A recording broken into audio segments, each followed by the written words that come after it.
నమస్కారం.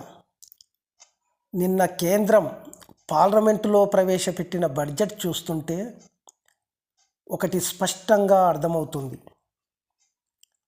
ఇది దేశాభివృద్ధి కోసం చేసిన బడ్జెట్ కాదు, ఇది తెలంగాణ రాష్ట్రంపై జరిగిన ఆర్థిక దాడి.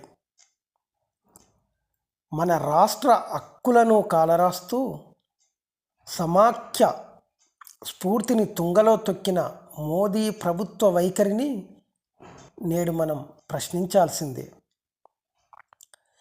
రాష్ట్ర విభజన జరిగి దశాబ్ద కాలం దాటినా చట్టబద్ధంగా రావలసిన హామీలను కేంద్రం తుంగలో తొక్కింది. కాజీపేట కోచ్ ఫ్యాక్టరీ, వ్యాగన్ తయారీ కేంద్రం పేరుతో కాలయాపన చేస్తూ మన నిరుద్యోగులకు అన్యాయం చేస్తున్నది.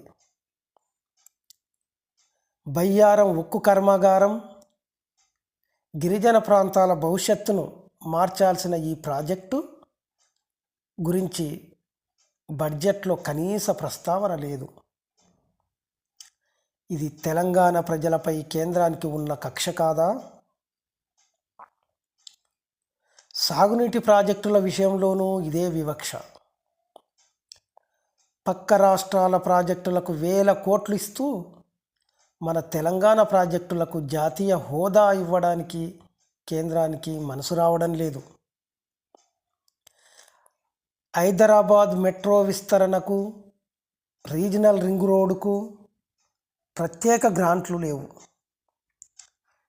చివరకు పర్యావరణ పరిరక్షణ కోసం చేపట్టిన మూసీ పునరుజ్జీవనానికి కూడా పైసా కేటాయించలేదు ఈ కేంద్ర బడ్జెట్లో.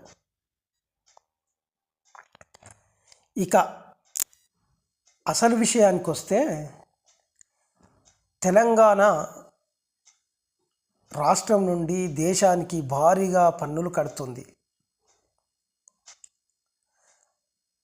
ఇదే విషయం గణాంకాలు కూడా చెప్తున్నాయి. మనం కేంద్రానికి ₹1 పన్ను కడితే మనకు తిరిగి వస్తున్నది కేవలం 40 పైసలు మాత్రమే. మిగిలిన 60 పైసలు ఎటుపోతున్నాయి?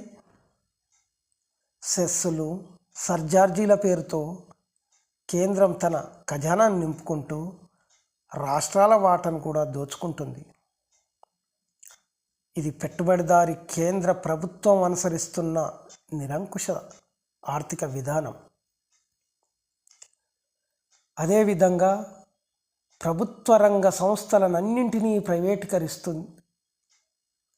ఎస్సీ, ఎస్టీ, బీసీలకు కూడా దక్కాల్సిన రిజర్వేషన్లను ఈ ప్రభుత్వం హరిస్తుంది. అంబానీ, అదానీ వంటి కార్పొరేట్ శక్తుల కోసం సామాన్య ప్రజల పొట్టగొడుతున్న ఈ బడ్జెట్ను మనం ముక్త కంఠంతో ఖండించాల్సిందే.